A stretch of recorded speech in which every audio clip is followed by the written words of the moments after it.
Ed, thanks for joining us. First time to speak to you since Friday's news. Sure. What happened in that board meeting yesterday? Well, it was our scheduled board meeting, and we went into the board meeting after all being at the Bristol game and the Sheffield Wednesday game, and the reality, we've gone back into another period of poor results and the team just not really delivering. And we sat down and we said to ourselves, first of all, what is our prospects for the playoffs for next season, for this season? And realistically, barring a miracle, it's very hard. So our task now as a board is to plan for next season and to ask the question, what do we need to do to make sure we make the most of the summer, the close season, the transfer window, and give us the best chance of using the parachute money to get back up.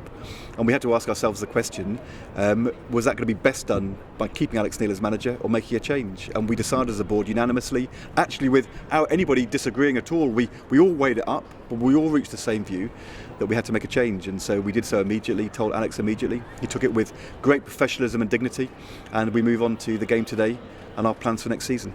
Why wait until promotion hopes are almost completely dead and buried before making the change? Why not be more proactive during the season so that you don't have to wait until next season? Well, look, there were some people who said sack Alex when we came down from the Premier League. We didn't take that view. We actually, at the beginning of the season, he was manager of the month and we were top of the league. Then we went through a bad run. We looked at this really hard in December. Most football clubs would just say, just change the manager like that. But all the evidence is that often it turns out not to work at all. And we basically looked at this and said, we believe Alex Neil has got the capability to do this. We know he's done it before. He had the support of players, and we decided we wanted to give him the chance to do what he'd done for us 2 seasons ago. And for a period in January, it looked like things were turning around, and then it's gone backwards again. So look, there'll be some fans who will say we should have moved in December. In the end, we have to ask ourselves what's in the best long-term interest of the football club. We have to make that judgment. We judged it was wrong to move in December and right to move yesterday, and that's why we did it. Do you regret the timing of it, 4 hours after his press conference? Look, there's never ever a good time to make these decisions. You know, we weren't going to make some late night decision after the Bristol City game. We had a scheduled board meeting at 2, and the first thing we talked about was our plan for next season and whether we needed to change the manager. We made a decision, and then we told Alex. He had a press conference the day before the game. Of course he was going to talk about the long term as well, but that's just a normal thing. And we could have had an emergency board meeting. Actually, we just decided that the right thing to do was stick to our schedule, make a decision. He took it in a very professional and dignified way. Alex has got, as far as I know, because I've talked to him a lot yesterday afternoon, no complaints about how he did it. Obviously he's disappointed, but he knows the results were poor, and we move on. We got Alan Irvine in, we've got a game today, so it was just the way it was. Did he deserve better than that, do you think? Well, Alex has been a great servant for this football club. He took us up to the Wembley playoff final, one of the great days in the football club.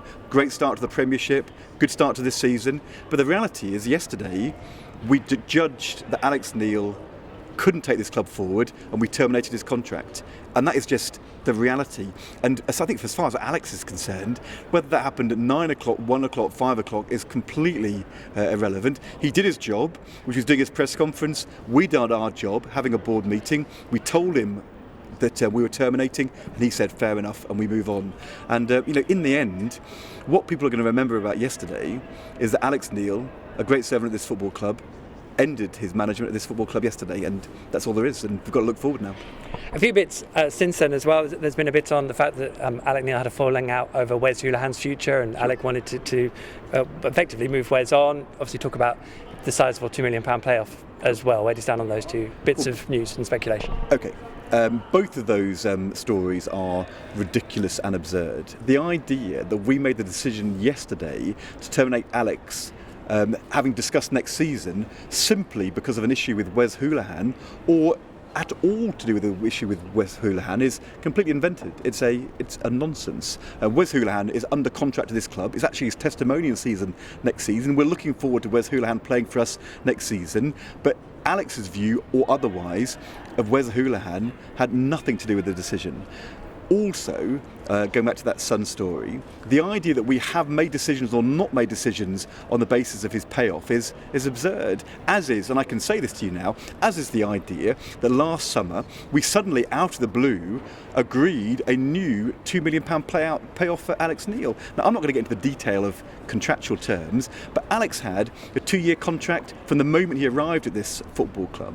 And last summer, what happened was Alex Neil's money was cut, as was the players, when we came down from the Premier League to the Championship. The idea that we suddenly, out of the blue, agreed a 2-year £2 million payoff is nonsense and absurd. And the idea that that was in any way decisive or otherwise in decisions we've made in December or now is absurd. And the problem is, you see, we can produce a running commentary on this kind of garbage, or we get on with doing our jobs, and we just decided it was garbage and got on with doing our jobs, and that included terminating Alex yesterday. Do you know the name you want as both a new head coach and a director of football? No. And we are going to be announcing structural changes at the football club next week. And the reason for moving yesterday with the manager was so that we can take the coming weeks to make sure we get those changes in place and a new manager in so that we can make the most of the close season. We don't want to wait until August to engage with the transfer window. We want to start doing that as soon as we possibly can to be ready in May.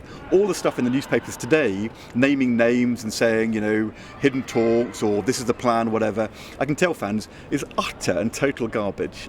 None of it is true. Which doesn't mean that, look, if people want to speculate, they can speculate. And I can speculate to you about 10 different names because there's lots of managers who are around. But the idea that we've talked to anybody, we've got a plan now for the one we want, or they're being lined up in the next 48, 72, 3 weeks, it's all complete garbage. They are. I want to ask you 2 very quick ones. Season ticket sales, has that had any bearing in this decision and the timing of it? Our season ticket sales have actually been really, really strong over the last couple of months, and that is a testimony to the fans at this football club who totally believe in us and the players and are backing us getting back to the Premier League. And we've got to make sure we do everything we can to fulfil that trust and to live up to their expectations. And it's that determination to get us back to the Premier League and to be a good, sound, long-term club with good values. That's partly why we stuck with Alex in December, because we wanted to believe he could do it, and it's why we made the change yesterday. And we've done that for all those season tickets. So there are clubs around this country who are so jealous of our fans and our season ticket sales, and they've been really, really strong this year. And whoever does come in whichever role over the coming weeks, what is their goal going to be for next season? Well, their goal is to make sure we play really high quality football, that we are a club which is embedded into the community and taking a long-term view, so that we're recruiting and managing the academy really well, but also, especially the manager, the goal is to get us back into the Premier League. We went into this season believing it could be done. We believed we had the squad to do it. We actually had a manager who was manager of the month in September. We were top of the league. We believed it could be done. Look, the playoffs would have been disappointing for us, and this season has not worked. And that is a responsibility of the players, the manager and the board. We all take our responsibility. We failed this season. What we're not going to do is take that lying down. We're going to do everything we can, second-year parachute money next season, get a different structure, bring in people now and in the coming weeks so that we can do everything we can to get us back to the Premier League. That's what we want. We believe this is a Premier League club, and that's what we want to deliver. But you can't just say that. You've got to do it. Ed, thank you very much. Thanks for your time.